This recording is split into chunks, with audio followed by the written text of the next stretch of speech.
Welcome to a brand new explainer right here on the Gap Advisors Ind AS Clinic YouTube channel. I am absolutely thrilled to have you joining us today. So in this explainer, we're going to decode a highly technical, multi-layered accounting query by building a really logical decision tree together.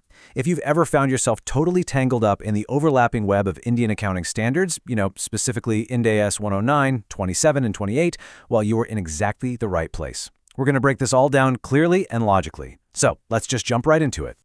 But hey, before we get into the weeds of our analysis, let's set the stage with a little quick housekeeping.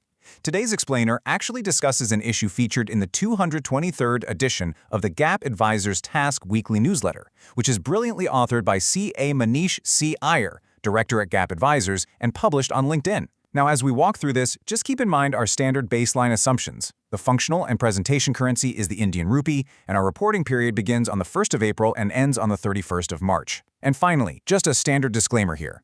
The views expressed are purely personal views and are not binding on the audience. Please always seek the help of an expert before taking or, refraining from any action based on what we discuss today. Okay, here's our quick agenda for today. 1. The dilemma. 2. Testing the scope exclusion. 3. The equity instrument test. 4. Final measurement verdict. And 5. Connect and keep learning. Section 1. The dilemma. A limited and B limited.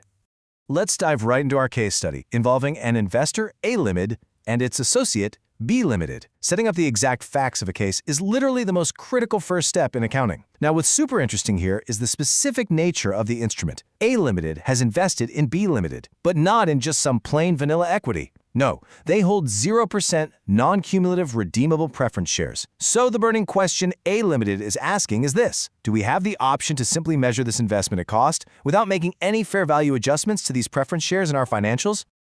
To answer that, we really have to look closely at the wording of the standards because, well, words absolutely matter, and this brilliantly illustrates exactly where the confusion starts. Take a look. Paragraph 2.1a of Ind AS 109 talks about financial instruments but excludes certain interests in subsidiaries, associates, and joint ventures.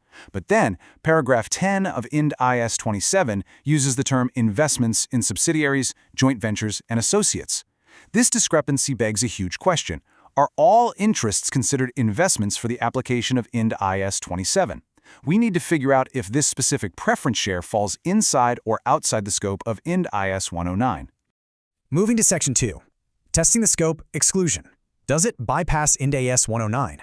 To solve this mystery, our first logical path is to see if this instrument is excluded from the scope of Ind AS 109 entirely. We do this by applying paragraph 14 of Ind AS 28. This paragraph gives us a really clear two-step roadmap. First, we've got to look at whether the instrument contains potential voting rights. And second, we have to determine if those rights, in substance, currently give the holder access to the returns associated with an ownership interest in the associate. If it does, great, it's not subject to Ind AS 109, but if it doesn't, well, Ind AS 109 applies. So, the absolutely crucial point here is defining what ownership returns actually means. Generally speaking, it means having the right to dividends at the discretion of the issuer until the liquidation of the issuer, plus the right to sell the shares at fair value. Now, let's jump back and look at 8 limited shares. Remember, they are 0%, non-cumulative, and redeemable. They do not carry any dividend at all. Even if we assume the associate had to distribute dividends for a particular term, the preference shares still have to be redeemed at the end of that term anyway. Therefore, the holder has absolutely no right to discretionary dividends up until liquidation. And because of that logic, the result is crystal clear. Filter failed. The 0% non-cumulative redeemable preference shares do not give access to the returns associated with an ownership interest. Accordingly, the scope exclusion in paragraph 2.1a of Ind AS 109 is simply not applicable here. The investment absolutely must be measured in accordance with Ind AS 109. Section 3. The equity instrument test. Searching for an exception. Okay, so now that we know Ind AS 109 definitely applies, A-Lidded is probably sitting there wondering if there's any loophole or exception within 109 that still lets them measure at cost. So we got to run our second analytical test. Let's read the exact guidance from paragraph B5.2.3 of Ind AS 109. It essentially says that while all investments in equity instruments must be measured at fair value, in limited circumstances, cost might be an appropriate estimate. This usually applies when there's insufficient recent information to measure fair value.